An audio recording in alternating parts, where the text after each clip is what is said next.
आता आपण बघतोय दशम हा पाठ हा. दशम म्हणजे 10. तर काय आहे हा पाठ? कृषिका कर्मवीरा. कृषिका हा म्हणजे काय? शेतकरी. कृषिका हा म्हणजे शेतकरी आणि कर्मवीरा म्हणजे काय? जो सदैव कार्यरत आहे, जो खूप काम करतो त्याला काय म्हणतात? कर्मवीर. म्हणजे काय? शेतकरी जे आहेत ते कर्मवीर आहेत. मग त्यांना का कर्मवीर म्हटलंय तर ते यांनी या कवितेमध्ये सांगितलं आहे. आता इथे लिहिले सूर्यस्तपतू. मग सूर्यस्तपतू हा शब्द संधी आहे. म्हणजे हा कसा वाचायचा? सूर्य हा अधिक तपतू. सूर्य हा तपतूचा होतं सूर्यस्तपतू.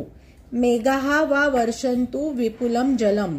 कृषिका कृषिको नित्यम शीतकालेपी म्हणजे शीतकाले अपि. अपि म्हणजे सुद्धा. म्हणजे ही संधी होणार शीतकाले अधिक अपि. शीतकालेपी कर्मठो. म्हणजे काय? सूर्यस्तपतू म्हणजे भले सूर्य जो आहे तो आग ओकत असेल. तपतू म्हणजे काय? सूर्य आग ओकतोय म्हणजे खूप गरमी आहे. किंवा पाऊस एकदम जे ढग आहेत ढग भरून आलेत आणि मुसळधार पाऊस कोसळतो आहे.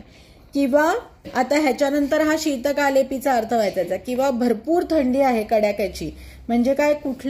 कुठलाही ऋतू असो, भले कडक उन्हाळा असो, हिवाळा असो, पावसाळा असो. कृषिका कृषिको म्हणजे काय? शेतकरी आणि शेतकरीण म्हणजे शेतकरी आणि शेतकऱ्याची बायको काय करत असतात? नित्यम कर्मठो म्हणजे नेहमी कार्यरत असतात. म्हणजे नेहमी काम करत राहतात. म्हणजे काय? कुठला ऋतू काय असो काहीही त्यांना फरक पडत नाही. म्हणजे आपण काय करू?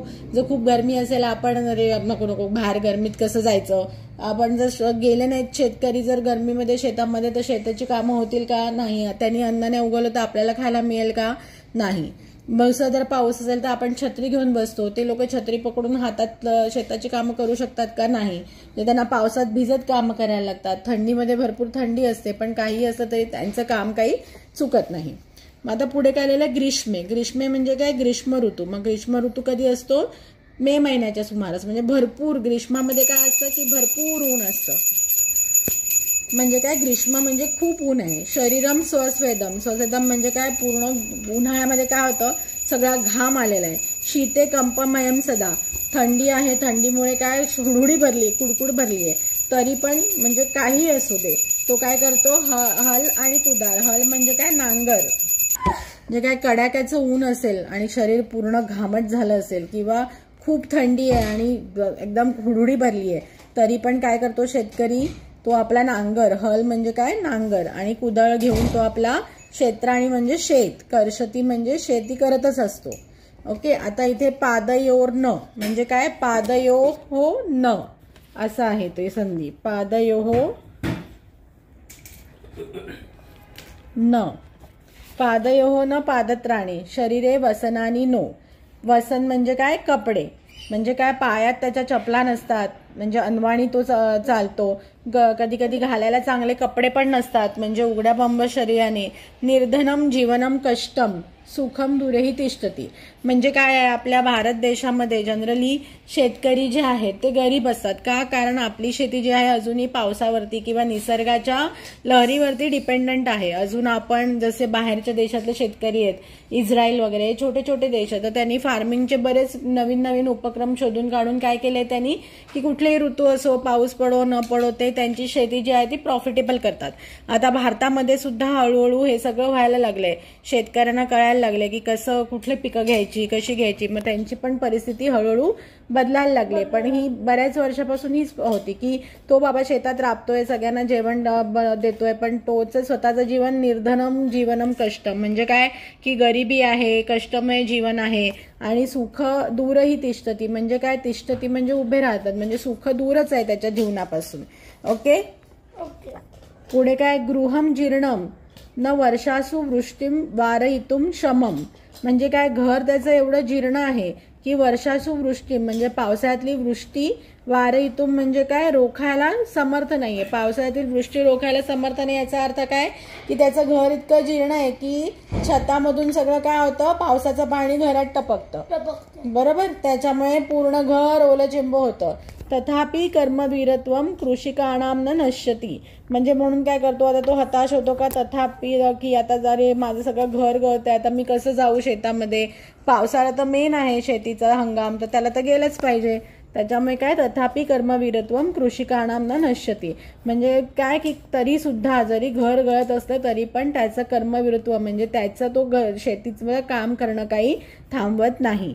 तयोः श्रमेण क्षेत्राणि सस्यपूर्णानि सर्वदा धरित्री सरसा जाता या शुष्का कंटकावृता, म्हणजे त्याच्या श्रमामुळे काय होतं, श्रमेण तृतीया विभक्ती आहे, त्याच्या श्रमाने काय होतं की पूर्ण जे शेत आहे ते सस्यपूर्णानी म्हणजे हिरवगार होतं, म्हणजेच काय सुजलाम सुफलाम म्हणतं ना तसं सस्यपूर्णानी म्हणजे हरभर होतं, सगळ्या पिकांनी लगडलं जातं.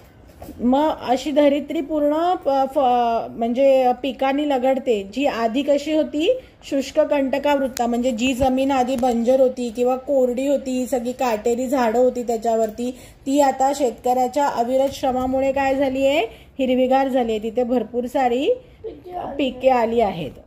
शाकम अन्नम, हे शाकम अन्नम म्हणजे काय, शाकम अन्नम फलम दुग्धम दत्वा सर्वेभ्य एव तो शुधा तुषाकुले नित्यम विचित्रो जनपालकव, म्हणजे काय की हा मात्र सगळ्यांना काय पुरवतो, अन्नधान्य, फळ, दूध. बरेचसे शेतकरी दुग्धपालन हा जोडधंदा करतात, गाई म्हशी पाळतात, बकऱ्या पाळतात, त्याच्यामुळे सगळ्या लोकांना काय काय पुरवतात, ते अन्नधान्य, फळ, दूध हे सगळ्या लोकांना पुरवतात, म्हणजे ते काय आपलं जनपालक, म्हणजे ते आपले पालकांसारखेच आहेत, पण स्वतः मात्र काय राहतात, स्वतः तहान भुकेले राहतात.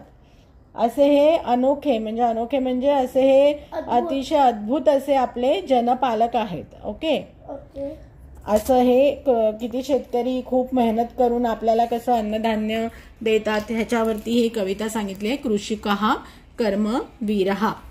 जर तुम्हाला आमचे व्हिडिओज आवडत असतील तर लाईक, सबस्क्राईब आणि शेअर करायला विसरू नका आणि बेल आयकॉनला क्लिक करायला विसरू नका. आणि आता ह्याच्या पुढचा जो व्हिडिओ येईल त्याच्यामध्ये आपण ह्याचा जो अभ्यास आहे तो आपण सॉल्व करणार आहोत. तर तोपर्यंत स्टे ट्यून. धन्यवाद. बाय.